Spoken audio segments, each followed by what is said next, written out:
Thank you so much for joining. Tonight, I want to take a few moments to really thank each and every one of you who have been sharing and subscribing, and those that have been sending me messages, just sharing with me bits and pieces of your own life story. Um, we started a series 2 weeks ago. Um, I'm changing my story. And this particular series has been very instrumental in so many of your lives. But not only has it been instrumental in your life, but it has also been instrumental in my life by me having to take moments to kind of do a little research on myself. Moments of me taking the time to really sit back and connect the pieces. And in this process, I have seen just how good God has been. I have seen just how loving, how caring, how merciful, how patient God is. I've also seen how God's power is sovereign. There is no way that you can look back at the level of things that you have encountered, the level of things that you have endured, and to see yourself on the other side of those things. There's no way that you can look back at those things and discredit God's infinite power. There's no way that you could look back over your life and some of the circumstances that you have come out of, some of the things that God has rescued you from, some of the things that you don't even know when or how or where you came out, but to look now back to see that God has brought you from a long way. There is a certain level of gratitude. There is a certain level of joy that comes with knowing who God was in the past to you, and to know that that same God has not changed, that that same God is still the same in being a deliverer and being a healer and being one that would bring you out and one that would always cause you to triumph. And so, as we are changing our story, there will be moments that you will get to a fork in the road, and that fork will have you having the ability to return to what is comfortable, or you leaning upon what God has done for you in the past to carry you into the uncomfortable, knowing that it is only in the space of being uncomfortable that we can find any sustainable growth. Last week, I shared some of the lessons that I learned, and I shared very intimate parts of my story. Tonight, I'm going to do the same. But I want to take a moment also and shout out my family, where I was concerned and I was a little apprehensive. I have received so much support from my family members.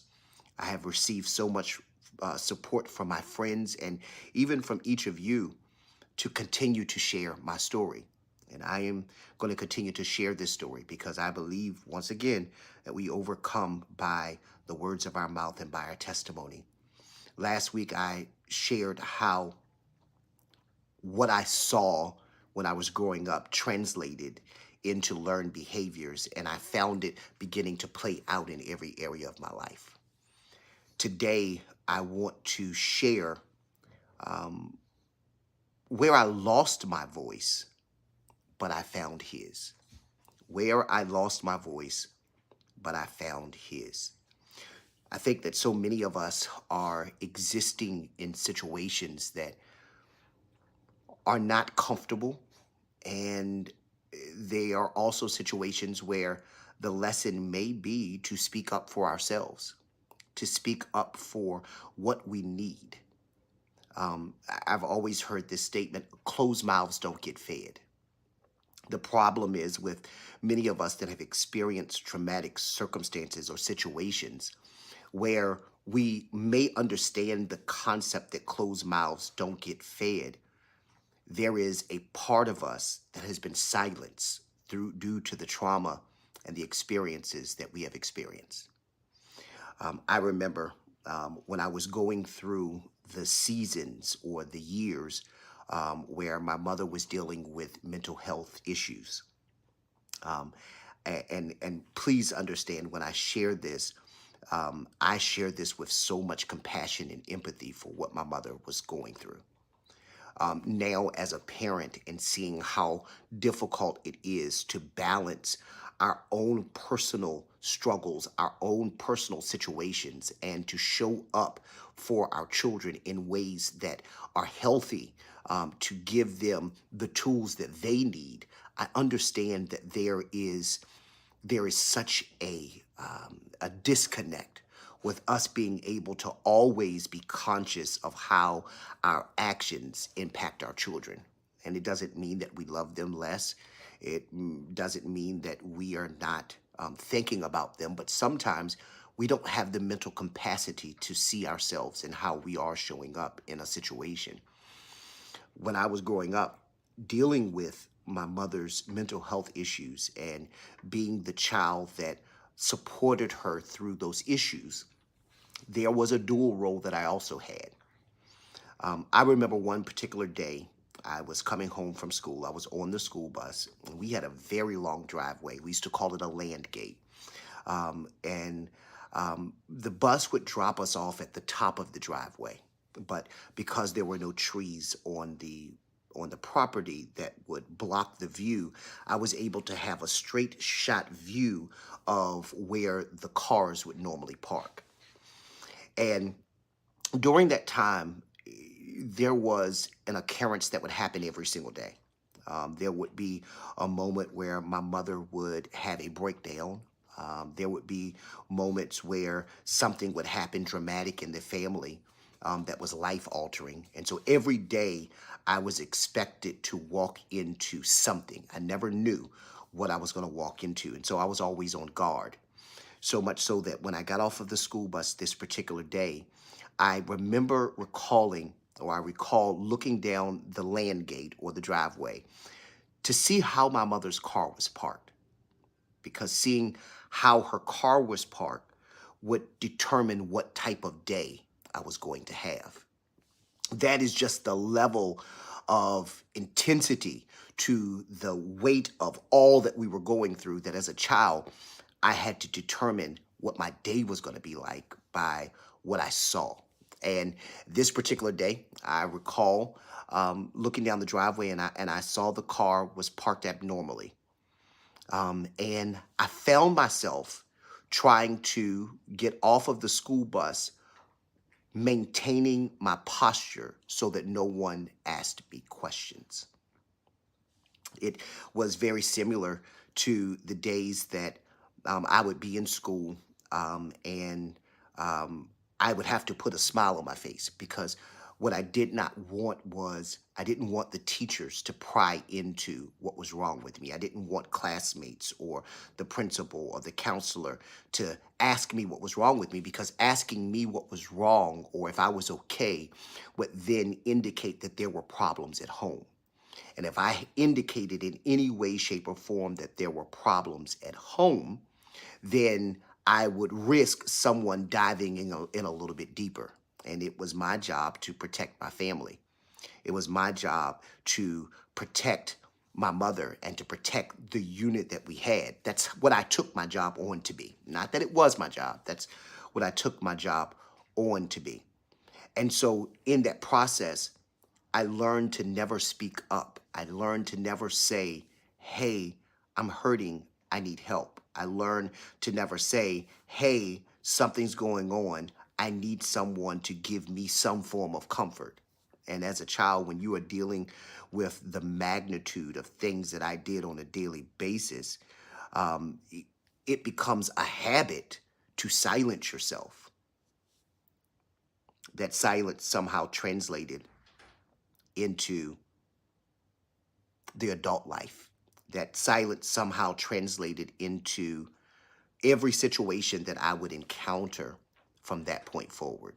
Not being able to speak up for myself, not being able to share where I am, but rather just pleasing and appeasing. There's a scripture I want to read for us today, that I believe will help us to connect with what I have uncovered in my life, that hopefully you'll be able to do in yours. Job chapter 14, verse number 7 through 9. This is what Job says.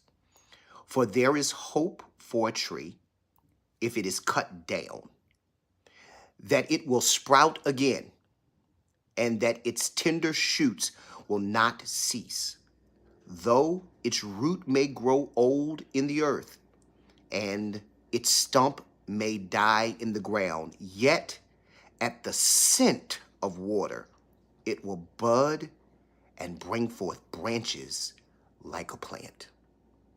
Friends, indeed, there are things that will silence you. There are things that will somehow stunt your growth.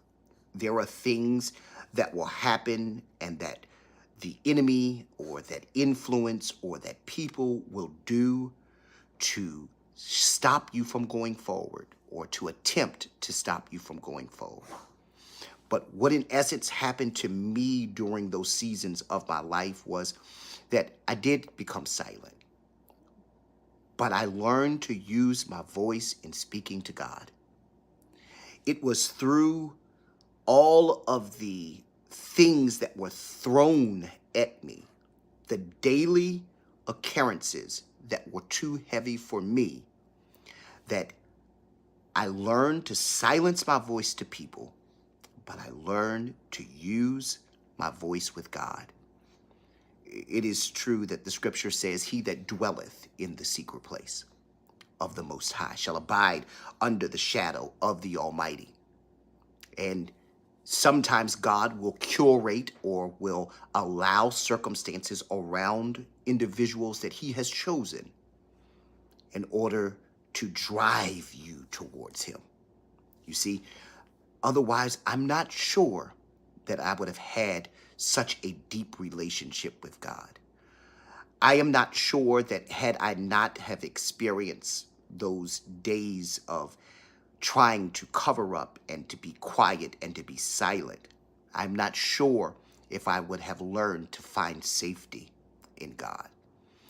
I use the story of Job specifically because Job, at the end of all of his trials, of everything that he encountered and everything that he endured, Job was able to use the phrase, or to say the phrase, it was good for me that I was afflicted, that I may know his statutes.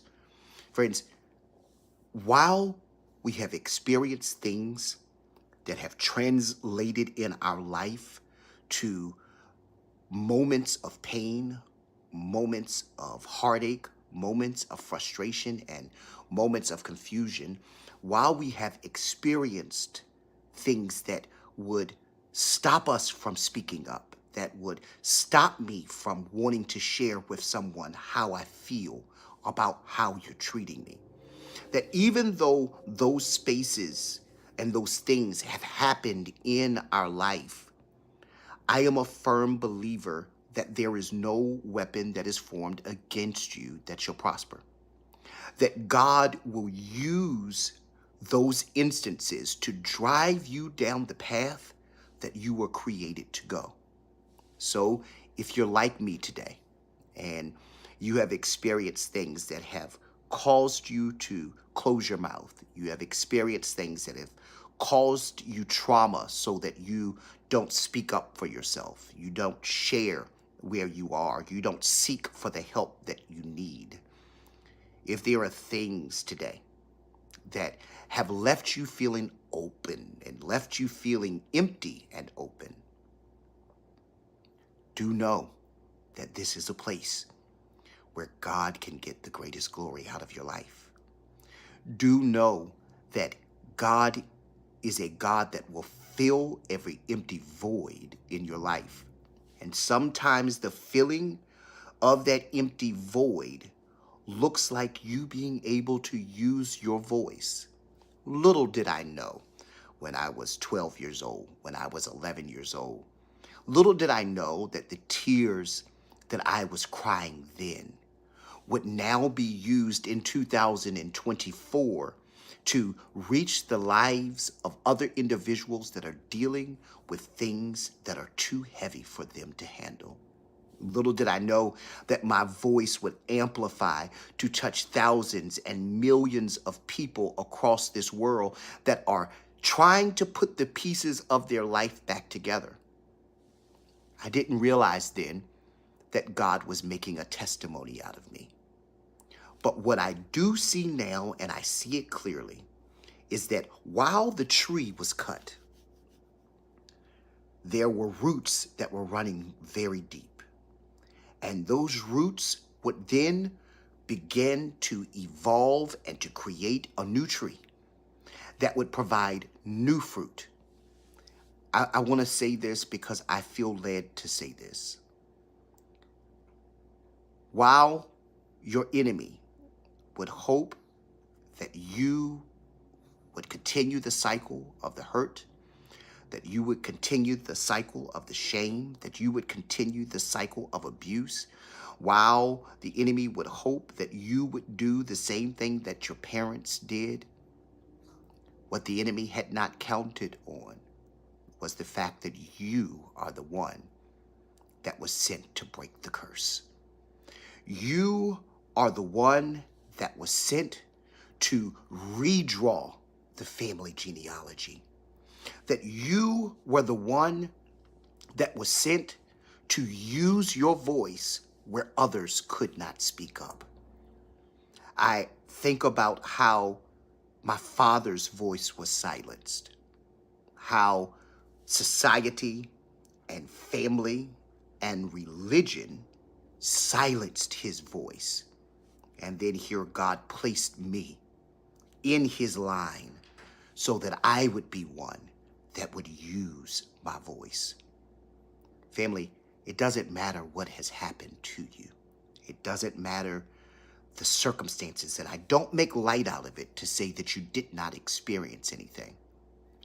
I say it doesn't matter in the grand scheme of things because the greater the weight of what you experience, it cannot be compared to the greatness of the glory that shall be revealed from it. Nothing that you have been through will be wasted. I've probably said this a billion times. There was a sermon that one of the elders or overseers at our church, Overseer Micaiah, preached about maybe 6 or 7 years ago now. And the title of her sermon was, "It Wasn't Easy, but It Was Worth It." What we go through sometimes doesn't feel easy. What we are experiencing even right now may not be easy.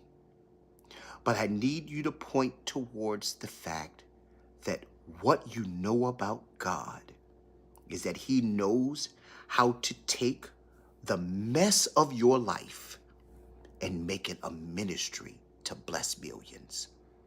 What we know about God is that he's a God that is in the details, and he knows how to take every fiber of every experience, both painful and happy, and make them all work together in order for him to get great glory.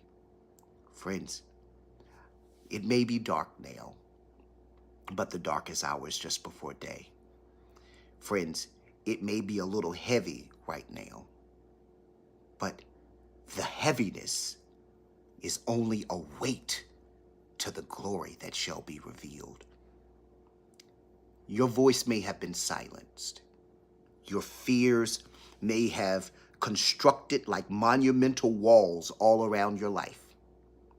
And it may be very painful and scary to step out and to use your voice and to speak because you have learned to silence it.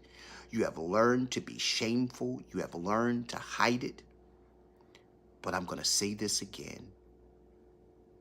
Anything that is hidden, that is in darkness, can begin to become like bacteria.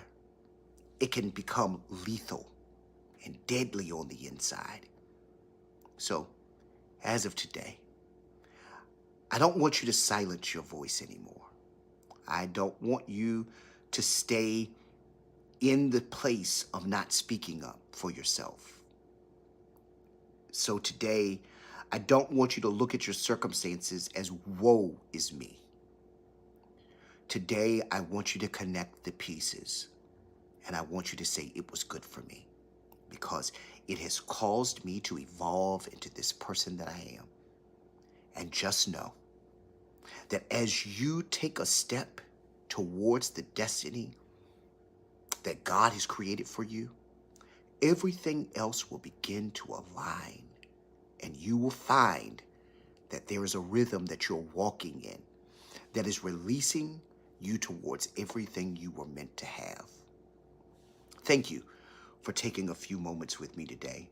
I am praying that I've helped you to put a couple of the pieces back together to understand that you were not broken, that you were not cut down, that the only thing that happened was that your roots ran deeper and God allowed a tree to be birthed with branches that will reach millions, if not billions.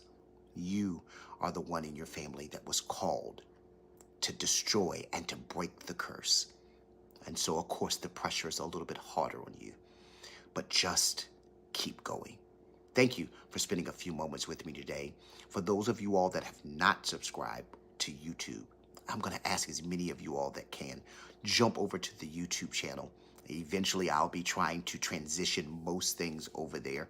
Jump over to the YouTube channel now. If you're not, do not have my site saved in your favorites, then please do that also. There should be a link somewhere, either in this screen or whether it should be in the comments, that you can click on the link tree and subscribe to every channel. Thank you for those that partner and sow on a consistent basis. I appreciate you. I love you, and I'm praying for you. If you need prayer today, just simply say down in the comments, I need prayer. Every single Thursday at 6 o'clock a.m., we are praying for each and every one of you. I want to thank you for joining us today, and I am praying that something was said that has shifted your mind into greater. God bless you. Have a wonderful day.